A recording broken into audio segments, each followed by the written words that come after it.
ਮਾਂ ਕਹਿੰਦੀ ਹੁੰਦੀ ਸੀ, ਪੁੱਤਰ ਤੇਰਾ ਵੀ ਟਾਈਮ ਆਏਗਾ, ਤੇ ਜਦੋਂ ਤੇਰਾ ਟਾਈਮ ਆਏਗਾ ਨਾ ਉਦੋਂ ਤੈਨੂੰ ਕੋਈ ਰੋਕ ਨਹੀਂ ਸਕੇਗਾ। ਤੇ ਜਦੋਂ ਰੱਬ ਨੇ ਲਿਖ ਦੇਣਾ ਨਾ ਕਿ ਤੈਨੂੰ ਇੱਜ਼ਤ ਦੇਣੀ ਹੈ, ਤੇ ਸਾਰੀ ਦੁਨੀਆ ਰਲ ਕੇ ਵੀ ਜ਼ੋਰ ਲਾ ਲੇਗੀ ਨਾ, ਤੈਨੂੰ ਜ਼ਲੀਲ ਨਹੀਂ ਕਰ ਸਕੇਗੀ। ਵਾ ਤੂ ਇੱਜ਼ੂ ਮੰਤਸ਼ਾ ਵਾ ਤੂ ਜ਼ਿੱਲੂ ਮੰਤਸ਼ਾ, ਕਿ ਇੱਜ਼ਤ ਤੇ ਜ਼ਿਲਤ ਦੇਣ ਵਾਲੀ ਜ਼ਾਤ ਰੱਬ ਦੀ ਹੈ। ਤੂੰ ਸਿਰਫ ਸਬਰ ਦੇ ਨਾਲ ਕੰਮ ਲੈ ਤੇ ਕੋਸ਼ਿਸ਼ ਕਰਦਾ ਰਹਿ, ਆਪਣੇ ਕੰਮ ਤੇ ਧਿਆਨ ਦੇ, ਲੋਕਾਂ ਦੀਆਂ ਗੱਲਾਂ ਤੇ ਧਿਆਨ ਨਾ ਦੇਈਂ। ਹਮੇਸ਼ਾ ਆਪਣੀ ਮਿਹਨਤ ਤੇ ਤਵੱਜੋ ਰੱਖ, ਕਿਸੇ ਦਾ ਮਾਰਾ ਨਾ ਕਰੀ, ਤੇਰੇ ਨਾਲ ਮਾਰਾ ਨਹੀਂ ਹੋਏਗਾ।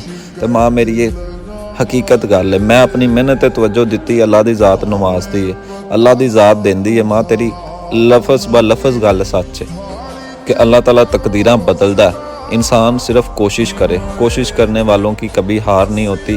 गिरते हैं शाह सवार ही मैदान जंग में, वो तिफल क्या गिरे जो घुटनों के बल चले।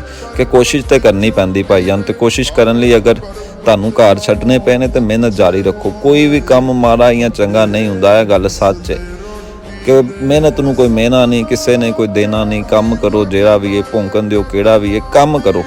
ਕੰਮ ਛੋਟਾ ਵੱਡਾ ਨਹੀਂ ਹੁੰਦਾ, ਇਨਸਾਨ ਦੀ ਸੋਚ